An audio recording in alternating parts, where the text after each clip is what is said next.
going to move into the Go for it. reactions. I'd like to get your reactions to a couple of things, Ben. And this guy, Rohan Paul, I've been following him. He's got some really good stuff that he's been putting out lately. He said, powerful new Harvard Business Review study. AI does not reduce work, it intensifies it. An 8-month field study at a US tech company with about 200 employees found that AI use did not shrink work, it intensified it and made employees busier. Task expansion happened because AI filled in gaps in knowledge. So people started doing work that used to belong to other roles or would Mm. have been outsourced or deferred. So essentially, I think we get the idea here. It just kind of points to what you were saying and thinking about the bloatedness of all of these companies. Well, if AI can allow one person to do multiple different things, then you can probably see some cuts coming. I think What do you there'll be a think? lot of cuts, and I think the future trajectory of any of these companies will be based on who's making the decision on who to keep versus who to cut. Because if you have someone who's really smart across a lot of verticals, then they can do the job. But just because someone theoretically can now take the job, if they don't know what they're doing, AI is not going to solve that problem. And I think a lot of people it's always the way, man, like the same people that were ignorant and too slow to adopt the last wave of tech, like social media and AI, will now be the people making decisions on how to now do that, right? Like that doesn't make any sense, but it's how it will be done because they're in the seats. Very good point. Very good point. And then to add on to my worry here is like, so if this is what's coming, right? If you're having to work harder now, then it's going to be a lot harder to build that thing on the side. It's going to be a lot harder, right? 'Cause Because you're going to get more is going to be expected of you in that whatever job you have. true. Yeah. I still think it's worth trying on the side Oh, I'm because, saying you have to now. yeah, totally.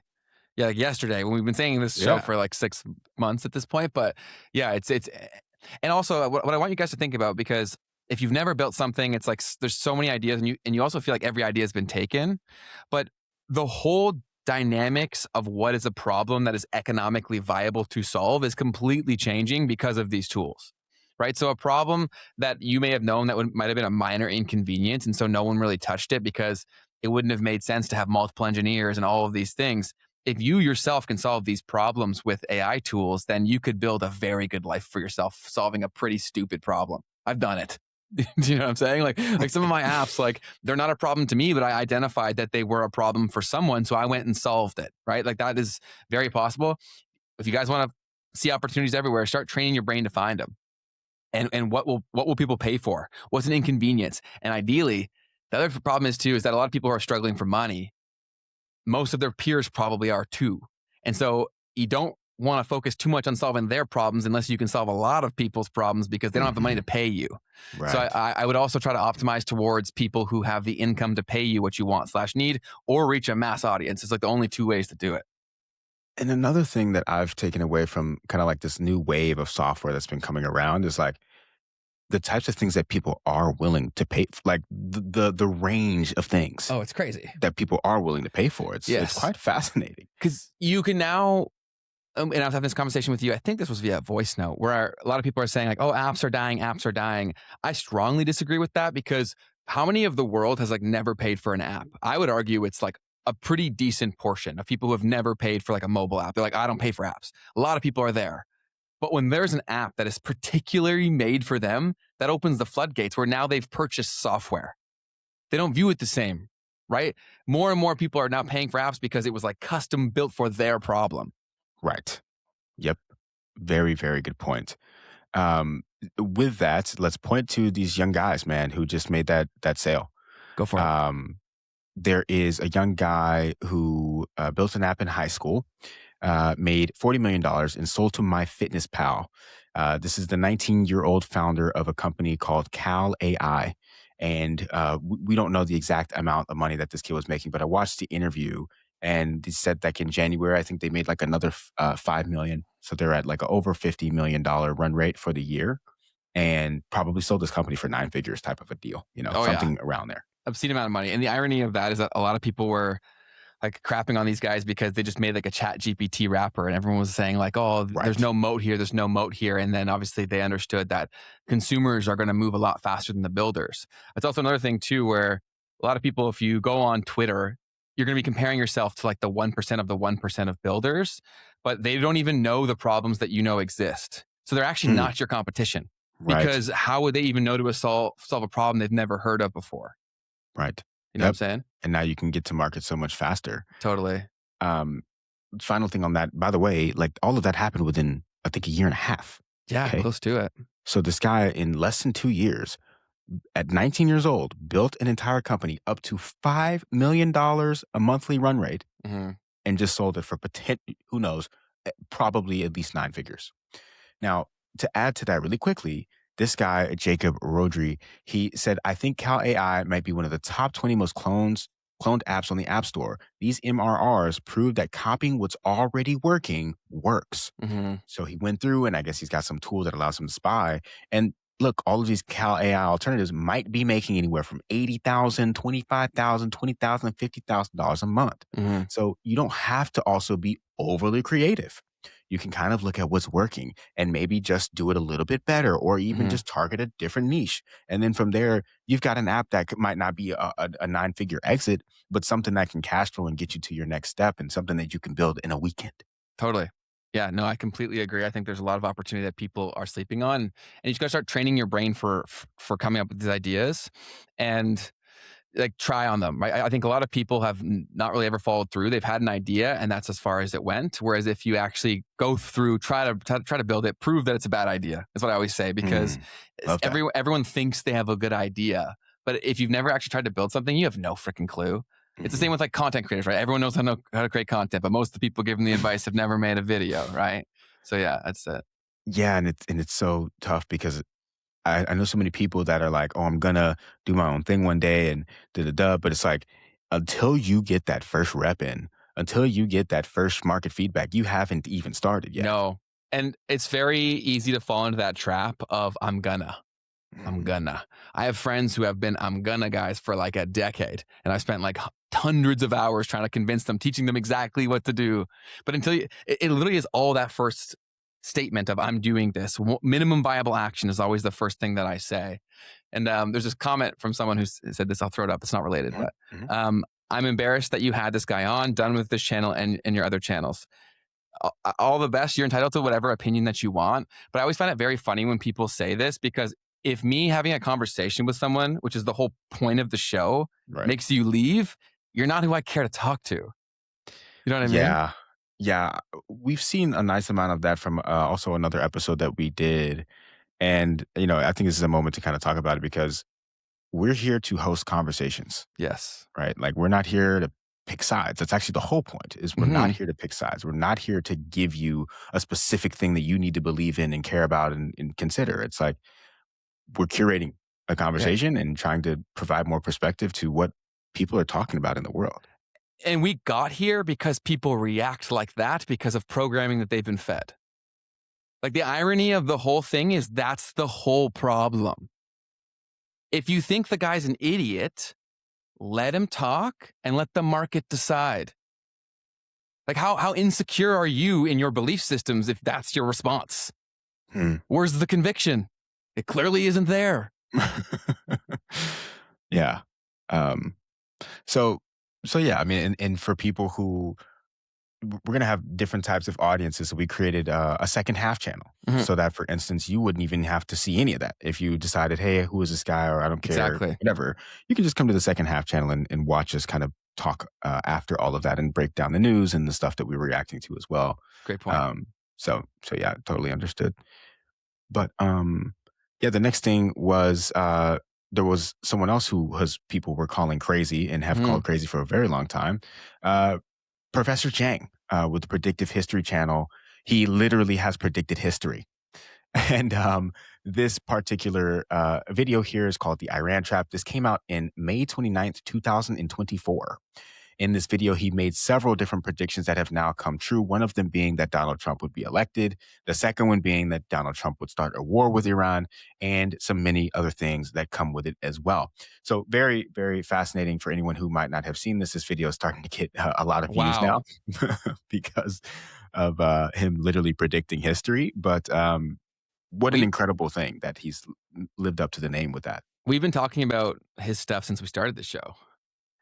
Absolutely. I mean, he's had a hot hand, but there's no hotter hand Than that. than that right there. Yeah. No, and again, and he is very much aligned with the things that we're saying here. We're like challenge everything, and like he'll say stuff. He's like, "These are my beliefs, but please like challenge them completely." I think that's the only way that you improve. And so I recommend watching most of his videos. I've seen basically everything he's ever posted, and then I always try to fact check everything that he said. And he's not like perfect all the time, but he's quite good. And he takes a similar lens to the world that I'd say I do, which is why I think I gravitated to him so much in terms of like game theory and thinking about incentive structures for why people do what they do.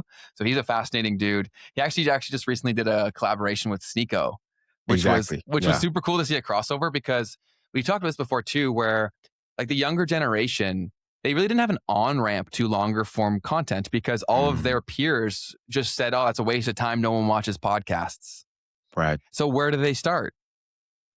TikTok. I do think there will be a push for a lot younger people to really pick a show, and we're hopeful that ours becomes part of that conversation. But yeah, Yeah, I thought that was super cool. And it also speaks to Professor Chang's willingness to just kind of branch out as well, right? He doesn't agree with everything that Sneeko has to say, and Sneeko doesn't agree with everything that Professor Chang says either. yes, So it was really cool to see that and see them be able to have a conversation and hear each hmm other. no, completely, completely. What else do we got? So moving forward here, we have there was some stuff going on in these prediction markets regarding what happened with this attack. And so Thread Guy here, yet again, he actually did a reaction to someone who lost around $7 million betting that the U.S. would not strike Iran. On February 25th, this guy was up $2 million. On February 28th, he's down 5.2 million and completely lost around $7 million on all of these bets. I won't really play the video, but hopefully you get the idea. On the other hand, there was six suspected insiders that made around $1.2 million betting on the U.S. strikes to actually occur.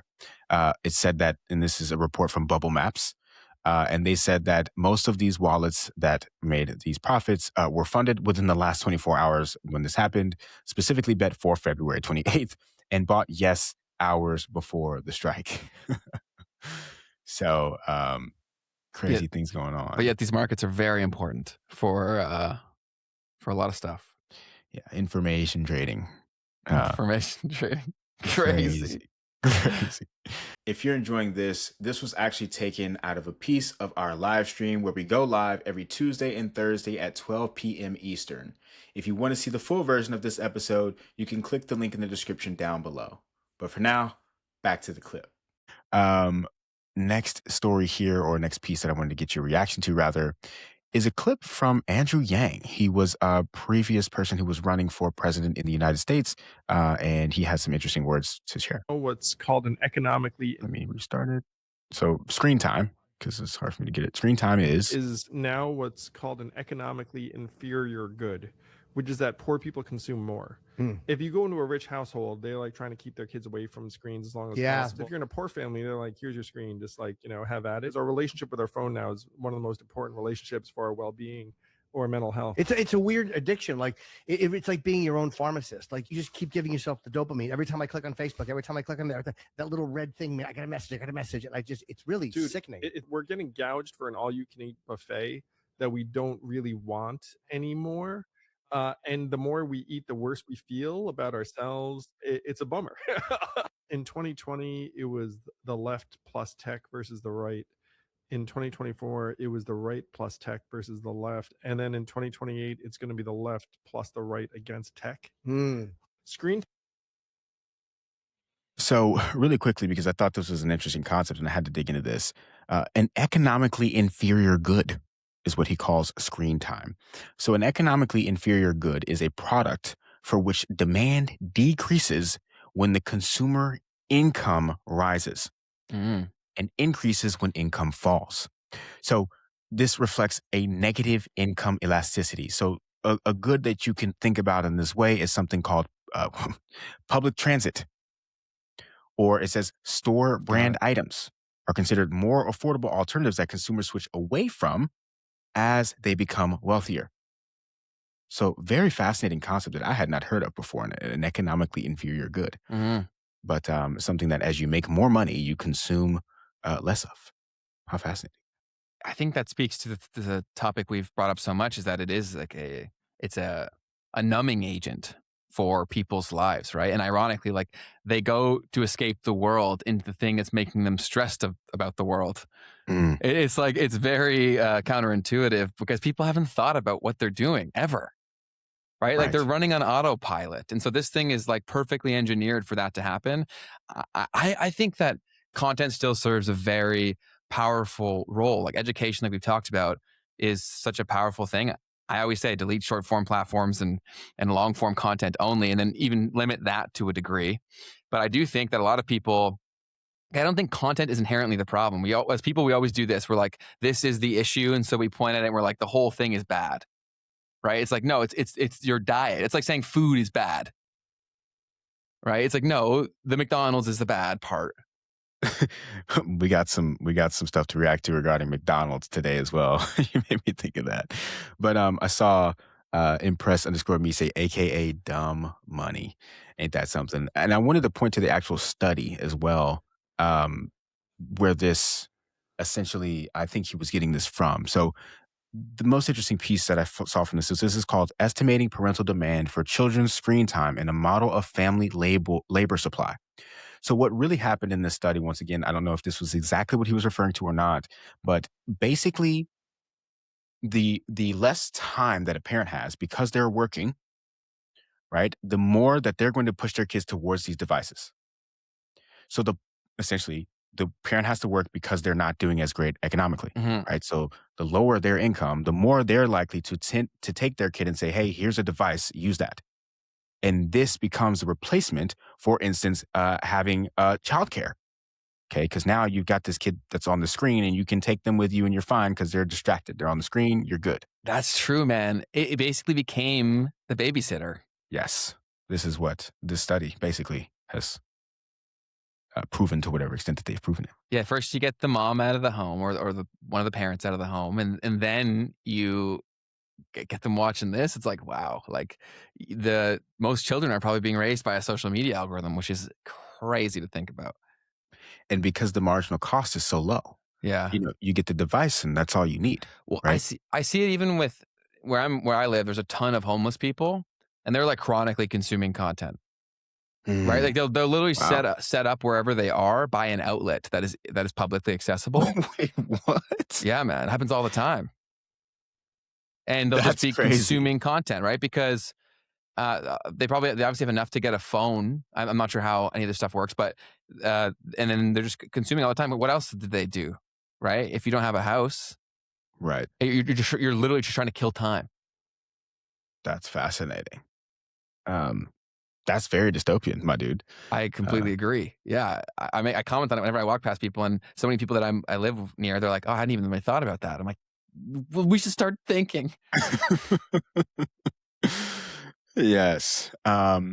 I saw another thing that I wanted to share with you, Ben, regarding this sportscaster has created an AI version of himself. Let's kind of hear him talk about it a little bit. In our tech department at Fox, I saw this. a couple of years of all of my shows, that poor app, and we downloaded all my shows. It's called Sports AI, and you can find it. It just launched on the Fox Sports app. So essentially, he made a version of him that can like respond to questions that someone would have for the commentator. And people were kind of like ragging on this. They were like, this was really funny. This guy said, I want an AI calling Cowherd, and no results were found. So I thought that was absolutely hilarious. But so companies trying to be a little bit innovative with this whole AI thing. Not sure that that was really the answer, but then we saw another one where I think this might have actually worked out. This guy says, Ernesto Lopez says, the internet is cooked. These keep getting more realistic. 1 million views on an AI influencer selling a $12.99 program. To be honest, I couldn't tell this one was AI until I squinted. So I guess be aware. I think this is going to make short form content unconsumable. I think over time, people will just get pushed and pushed to stuff like ours, like live, long form content. That's fair. That's fair. That's fair. That actually does make sense because I'm just gonna stop using it. I'm just gonna stop scrolling on Instagram. It's like when I'm trying to think of an example, but like uh, like when my friends used to stream sports illegally, I never did it. But when they did it, you would use a platform until they went too hard on the ads. Does it count if you're there?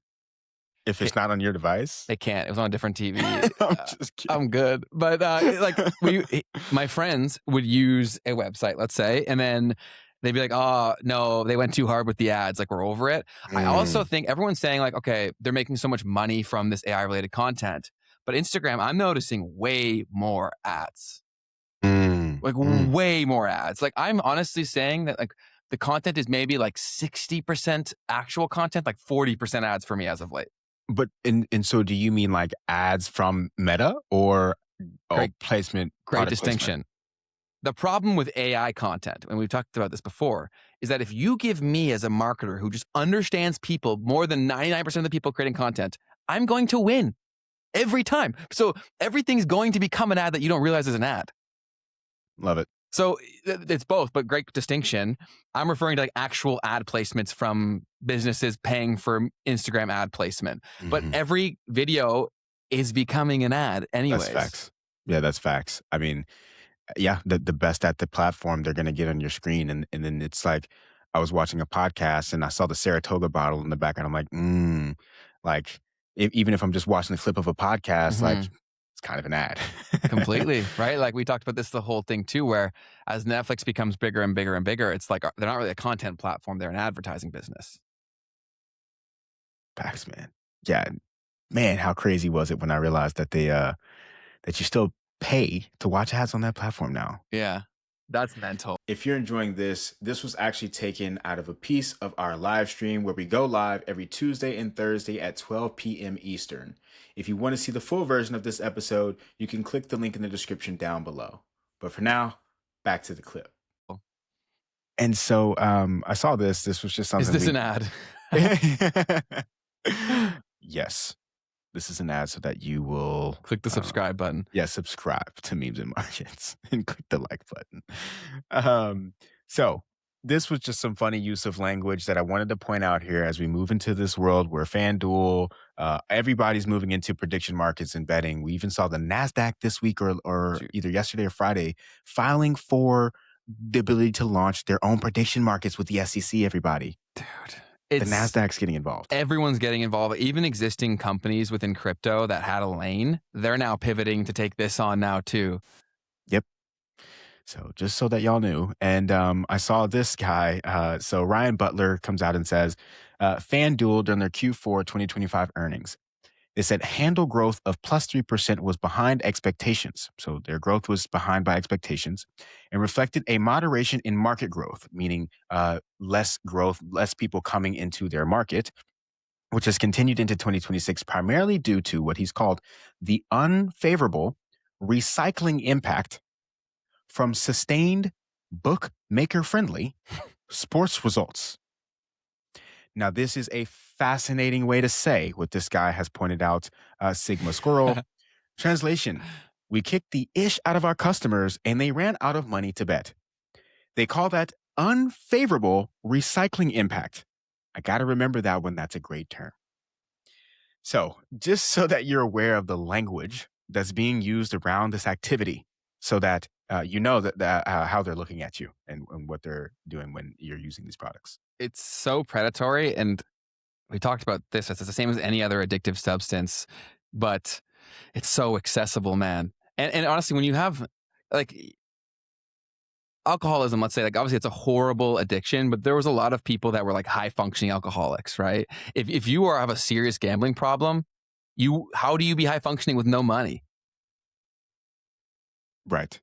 Like it's all addiction is horrible. I wish I could solve all of it, but like this almost seems like worse than a lot of other addictions. I think because of how we talked about before, the guardrails around it, how no one can see what's going on. Also how socially normalized it has become. Like there's this one, never mind, I shouldn't do that. But yeah, it's freaking insane. Yeah, man. I mean, I saw some other thing, like, because they're starting to have to put out at least like the sports books, or maybe they already did, like stats on, like, you know how like in the drinking ads and alcohol ads, you have to say drink responsibly kind of thing. Yeah. Right. So they're starting to have to push those types of Yeah. messages as well. The one that's in Canada I've heard before is like, know your limit, bet within it. Yeah. So Friggin' like they turned it into a marketing angle, you know? And that was exactly what I think it probably was the exact thing that I saw was that right there. So it's fascinating to see how they're responding to that. And then one more thing that I had on the purely reaction side was, so there is this footage that was put out of like Tel Aviv apparently getting struck with stuff, but we're highly sure that, okay, now it has a card actually. This is an AI generated video. But my problem that I have with this, so we have a little bit of a section that we're going to start doing on the page when we get a chance called social media sins. All right. Hopefully we don't have a whole lot of them, but this guy committed a social media sin because he had people commenting saying, hey, dude, I think that this is AI. And he goes, well, update, after further verification, this footage appears to be AI generated. I shared it because the scene reflects painfully what Gaza has endured under Israeli bombardment. I'm keeping this post for transparency. The video may not be real, but the devastation it evokes is real, and it mirrors what Palestinians have lived through. Now, without taking any sort of a political judgment, because that's not what we're here to do, this guy kind of gives a response. He said, you're keeping it up because you crave engagement, but it's cringe. Honestly, if your team has to post AI, it's obviously pretty weak. I'd delete the video out of shame. Yeah, I mean, at the end of the day, like if it's not real, then take it down, right? Like I don't know. People Maybe are so I'm wrong. desperate for attention. I think also because now you can monetize on X too, right? Right. So now people are actually incentivized to spread this craziness. That's so true, dude. Shit. Also, expat, obviously I wasn't clear enough. I'm not saying alcoholism is good or alcohol is good at all. I don't think anyone should drink, definitely not in excess. I'm just saying there were a lot of people that still went to their job, like did other things and were an alcoholic. All that I'm saying. I'm saying if you are a gambling addict, you're going to drain your access to resources like every single time is all I was saying.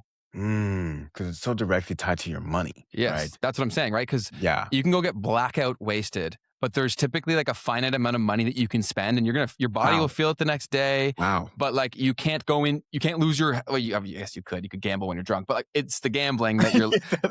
You know what I'm saying? Well, that's the thing. That's the thing that I think we're going to continue to learn, or what I'm expecting to learn as I continue to try to look into this, is that those two things are probably going to be super linked, bro. People drinking and then gambling. Yeah. Oh, totally. They want to feel something. For people who have the problem, at least. Oh, right? They're probably tightly correlated. Yeah. I would definitely assume. But yeah, fascinating piece. You can only drink so much, right? So that puts you at a limit. Naturally. Welcome. Yeah. Go ahead. Go ahead. This is just stupid stuff. Yeah. It's so messed up. And the problem that we have with all of these problems is that most of the people that could theoretically change them, they don't feel the pain. Like I said this to my grandparents, actually. I was there and I'm like, I understand you guys have your lens of the world that you have, but I was like, eventually you guys will be gone and we will have to pay the cost for the decisions that you guys made. I said, did you ever think like that? No, and it's not your fault. I understand. It's definitely not their fault. We all do this. But I think we all collectively need to step back and be like, what is the long-term ramifications of these things? And I don't think that's done. And with the gambling stuff, like, dude, it makes me so sad. And it's just like, what's the bit? Like, there's no win, really. You know what I'm saying? Like, there's no real It's win. Pure people extraction. make money. Yeah. Yeah, you know what's so crazy is how like most of the people that will call crypto a scam, like a lot of them are gamblers. It's like, bro, what? Like, at least I have like a chance for like an asymmetric return on my bet, let's say. But you are just mathematically like going to lose. But this is chill. Yeah. Fascinating. I saw a silly comment from Wes the Fourth Ski. He said, Keith definitely drinks Saratoga out the bottle like Ashton. I do not. I do not drink. Do you think you could beat him in a race? Definitely not. He's but fast. It'd be fun to try. Are you fast? No? You're also too modest, so you're probably fast. But you said you played sports and stuff. I'm sure you're fast. No. You know, I'm one of those guys where if I'm not even gonna say that. I wouldn't put my money on the line. Let's just put it that way. What was your best attribute in sports then? I was a great leader. You're like a cheerleader. Okay. You know what I mean? So like I should have actually been on with the cheerleaders. Nice. So you're getting everyone fired up. Yeah. That was fun too. All right, so now it's time for the fun stuff, as fun as I can make it for you guys with everything going on in the world. This one was, related to the stuff, but also still kind of funny. So, following the ongoing situation in Iran, this is Ursula von der Leyen, who is the European Commission's leader. I forget how you actually call her. She is the president of the European Union Commission. So she said on February 28th, which I think was like Friday, something like that. Following the ongoing situation in Iran, I am convening a special security college on Monday. For regional security and stability, it's of the utmost importance that there is no further escalation through Iran's unjustified attacks on parties in the region. So people made some comments. They said World War III is happening live. The Europeans are like, the war starts on Monday. Thought that was a pretty humorous for the level of what the situation is at the minimum. European diplomats, when the war breaks out outside of standard 9 to 5 working hours. Mm-hmm. Got the guy sitting here enjoying himself a little break in the middle of the day. There's a book that I think it's very timely now, actually. It's called Reality Transurfing. It's a very long, very esoteric book. But the concept that's brought up again and again is the concept of pendulums and how energy being fed towards it keeps it going. And I think a lot of people are trapped on a pendulum that they don't even realize. And so if you're looking for some reading, definitely would recommend picking it up. Okay. Wes, yeah, I did read that. That was a funny one. Let's see. Okay, yeah. So another thing that happened over the past 24, 48 hours was the McDonald's CEO. He did a product review.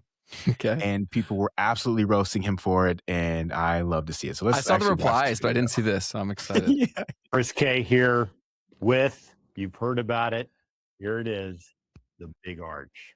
This is something that we have tested already in Portugal, Germany, Canada. I love this product. It is so good. I'm going to do a tasting right now, but I'm going to eat this for my lunch, just so you know. So here we go. First, holy cow. God, that is a big burger. We've got a very unique kind of sesame poppy sort of bun on it. Got 2 quarter-pound patties, a delicious Big Arch sauce, and of course some lettuce. So, there's so much going on with this. First of all, let's try to get this thing. I don't even know how to attack it. Got so much to it. Oh, there's also some crispy onions on here as well. I see those kind of coming out. All right, the moment of truth. Is this guy so good? Real? That's a big bite for a Big Arch. He's real. It's distinctively McDonald's. That's Only good. McDonald's could do this type of burger, but it also is unlike anything else on our menu. It's a delicious product. You've got sort of the cheeses and the gooiness, but those crispy onions as well gives a nice texture. And of course, we've got the pickles. So I'm going to enjoy the rest of my lunch, but Big Arch, try it when you can get it. So there's technically quite a few things wrong with this video, right? Okay. I guess the most obvious thing is just his lack of authenticity, right? Yeah. Like, this guy's the CEO of a multi-billion-dollar corporation. He said, imagine making $18 million a year and still not being able to hide your disgust for your own, quotes, product is another thing that I think is worth pointing out here because it's very weird to call food a product, even though, for a business owner, it is. And and then just the tiny bite that he took and claimed that it was a big bite. And that he had to say, I'm having this for lunch after because he knew he was going to take a tiny bite. And then he put it down and was like, all right, guys, that's all you get of me eating this shit. That's crazy. So yeah, the people were absolutely roasting him, and then deservingly so. Burger King did a good one. They burger mogged him, apparently is what they called it. If you're enjoying this was actually taken out of a piece of our live stream where we go live every Tuesday and Thursday at 12 p.m. Eastern. If you want to see the full version of this episode, you can click the link in the description down below. But for now, back to the clip. That's hilarious. We got to stop for a second, Keith. Yep. We got to stop because there was an important milestone hit by Keith here. Congrats on 200K. Thanks, guys. 200K subscribers on the Keith D channel. You deserve it, man. That's amazing. I was excited for that day to come, and here it is. So kudos to you, man. Yep. Many thanks. Man, it's been such a journey. It's been 7 months, but that's absurd, dude. 7 months is crazy. Yeah. Yeah, so it's been crazy for sure. The most crazy part was the first 10K. That was when everything hit me. I was like, "What is going on exactly?" But Mhm. yeah, You thanks, guys. deserve I it, man. appreciate you. You deserve it. All right. Next thing that we had, couple more memes. I'll try to keep them short here, but this guy was going through a Taco Bell, um, and every food chain tried to have AI operate the drive-through, and they didn't all do too well. So let's kind of hear what happened here. Hi, welcome to Taco Bell. What can I get started for you today?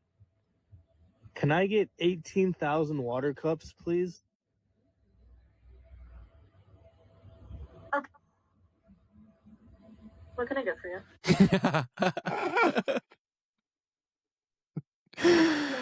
So you That's got to so hear awesome. a little bit of the thing was about to respond and say, "Sure," you know what I'm saying? And then she cut it off. So good, dude. There will be a lot of that of roles that get taken that AI is not ready for that will make for the consumer experience being worse. Yeah, for sure. that's crazy. Do you ever eat fast food?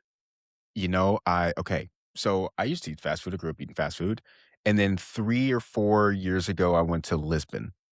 When I Mm. was in Lisbon, I had some McDonald's. I had like a chicken thing at McDonald's, and I ate it and was sick for days. I was like, "Oh my god!" Like my stomach just killed me. And ever since then, I guess I won't say I don't eat any fast food because I eat Chick-fil-A, and I think that kind of counts as fast food. Yeah, But other than that, none of the main ones. Like I haven't had good. a Taco Bell, a Wendy's, none of that kind of stuff since that Man, incident. controversial take for people who are Americans largely. Like a lot of people love Taco Bell. I do not think Taco Bell is good. I think they put there's literally probably drugs in the stuff like that makes you want it. You I know what I'm also saying? think they nailed the nostalgic marketing. So like they hit people at peaks of their life. So like when they were younger, when they were in college. So that Mm. way, do they really like Taco Bell or did they like how they were feeling at that time when Oh, they were partying a lot? that's kind of crazy because you got a couple years on me. So like, I feel like that was really hitting for the people that were right, like in high school and stuff Mhm. when I was in middle school. Yeah, Because you're driving, right? And that's a whole time of your life when you finally get the freedom of driving. totally. And like they were totally hitting on that. Yeah, Wow. Because you're with your boys, you know what I'm saying? In the car, like it's a party. Like that's crazy. That's yeah, crazy. 100%. Yeah, Taco Bell, my opinion's not it. Some of my buddies absolutely love it. I would say Chick-fil-A is probably one of my favorites. Um, yeah, I'm not a huge fast food guy. Chipotle is decent. Like I don't hate Chipotle, but they've been getting super stingy with all their stuff too. Like they all suck, man. Yeah. There was like an earnings call that came out a couple weeks ago where a dude was like, he used some fancy terminology to basically say we're raising the prices because we can. Yeah, It love it. was hilarious. It was like, yeah, our marginal consumer is, able to take the hit. I don't know. It was really good. All right, a couple more Yeah. things. That's not the one. This guy, Dan Brockwell, normal people. I like hanging out with my friends. Startup people, bullish on IRL communities in the AI era. Yeah, that's kind of true. I feel kind of called out, but I wouldn't say it like that. But yeah, That was pretty good. Everyone when Claude went down. Oh yeah, so Claude went down yesterday. I'm thinking is partly is due to the fact that people are overloading their servers and like wanting to use it a lot, but also people are kind of saying that it's because the US government is like trying to take them down or something. So anyways, Mm. Claude went down and like there are people making fun of the fact. No one is doing anything. There was no typing, no mouse clicking, nothing. We saw one guy looking at the Google homepage, but he wasn't searching for anything. I have no idea what that's from. Have you noticed that your critical thinking skills have atrophied from using AI? Yes, and I try to actively think about that as I do it, Okay. as I use it. What about you? I have not found that, and maybe I'm like absurdly ignorant to it, but a lot of the things that I need to do every single day, it's still not good at. That's So fair. so I find myself like I probably could be reliant on it. It's just not good enough yet for me to be so. That's fair. All right. But yeah, there's Yeah. definitely go ahead. I mean, yeah, especially like the YouTube and like the packaging stuff. Like, it's not going to do that very well. There's just so much context needed, and there's so many options. Yeah. Yeah, I try to use it as a guide. I mean, that was something that I watched an episode of Stephen Bartlett where they were talking about that. Like there was some scientist who was saying like this is leading to people being dumber, and I was like, oh snap! And it was just like the way you use it. Do you use it to just like do everything for you, or do you Mhm. think first and then use it? And that's how I've Yes. been very actively trying to change that. And also, I would say never fall victim to the trap of assuming that because you're reading it, it's good. Mm. Right? I think a lot of people are like, because they've had good responses in the past, they default to like, okay, job done. Do you know what I mean? Like Mhm, if it's mhm. shit, it's still shit. Right. You know what I'm saying? Yes. And I think a lot of people go ahead. Hence people posting slop on LinkedIn and all that Yes. stuff. It's like so apparently obvious. Like, come on, read the room, brother.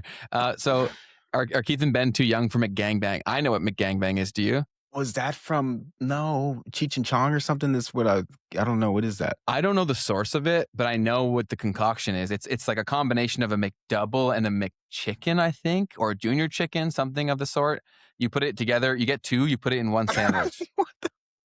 It's the secret menu stuff. You never saw that stuff? No, I'm out the loop. That's crazy. Even absolutely, Mary. Question everything. I completely agree. The more Yeah. we should do that because a lot of people's critical thinking skills have atrophied. But it's a lot like when you come back from a surgery, and I've had to do that a bunch of times in my life. Like it does come back if you force it to come back. And I think thinking and being analytical and questioning things is definitely possible to Yeah, get man. back. Back to the kind of thing of so Claude was basically blacklisted by the U.S. Army, but the U.S. military, they have still 6 months to use it or to Got phase it. it out. And so at 11:03, unfortunately, there were three fighter jet pilots that were shot out of the sky over Kuwait due to an apparent friendly fire incident. Now, all of the pilots, all six of the crew members survived. And this guy made a little bit of a joke around this. Basically, it was Claude saying, reviewing what an F-15 aircraft carrier looks like on the radar. You're absolutely right. Those were our own planes. Basically pointing to the idea that Claude was being used in these missions and potentially led to the misuse of the technology in this. But anyways, a little bit darker, but luckily they were all okay. This one right here, Samuel Arif, he says, in case you've wondered how package versioning works. So for some context, right, you download an app and it's got like version 1.0.1 or whatever. And this is what versioning is in coding. It's kind of like, how do you specify which version of something that you're working on is? And this one is, so the proud version, he says, is the first number. So this is like, you bump this when you're proud of the release. The middle number is a default version. It's just a normal okay release. And the third one is the shame version. So you bump this one when fixing those things, when you're fixing things that are too embarrassing to admit, right? So that one goes up into the hundreds, right? Of the final number that you're iterating on something. So I just thought that that was a very interesting concept. A little bit deeper into the weeds, but I thought it was pretty good. That's awesome. This guy, Corporate Absurdity, said, ever get rejected from a job before you even apply? And I don't know how real this is, but it was a software development manager listing in Seattle, Washington. And one of the bullet points was, thank you for your interest in Amazon and taking the time to speak with us about your qualifications in the position. But however, the team has decided not to move forward in the process in the job description. That was pretty funny. But I'm sure that's what it feels like right now. Honestly, trying Totally. to get a job. If you're looking for a job, I would go find startups or a builder that you can partner with or build your own thing because it's going to be really, really hard. And these employers also know how desperate people are. So they're going to be really selective with who they hire too. And also nepotism is a thing as well. Right. So nepotism is a thing. So you better play that. Play Yeah. that. Like that's Yeah. the only way, and not the only way. It's probably the way that you can get through into these big companies if that's really what you want to do. Hey, you made it to the end of the clip. That means you're probably enjoying this. And if so, just know that you can catch us live every Tuesday and Thursday at 12 p.m. Eastern. And if you want to see the full version of this episode, you can click the link in the description down below. Otherwise, YouTube thinks that you will enjoy this next.